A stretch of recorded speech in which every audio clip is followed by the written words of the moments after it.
kwamba ili niweze kuielewa sauti ya Mungu, kumbe napaswa sana kulisoma neno la Mungu na kulielewa. Ili niweze kusikia sauti ya Mungu na kuielewa, kwanza napaswa kulisoma neno la Mungu na kulielewa.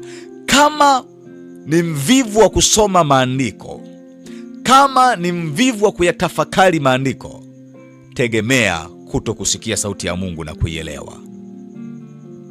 Unaweza ukaisikia lakini usielewe, ukaishia tu kuisikia, na pengine usijue kama ni Mungu aliyekuita. Bwana Yesu asifiwe sana. Tafuta sana kulisoma neno la Mungu, litakuinua kwa viwango sana, na litakuinua kwenye upako, litakuinua kwenye ukuaji wa kiroho, litakujenga, kwa sababu nguvu ya Mungu hupatikana kwenye neno la Mungu. Bwana asifiwe sana. Haleluya.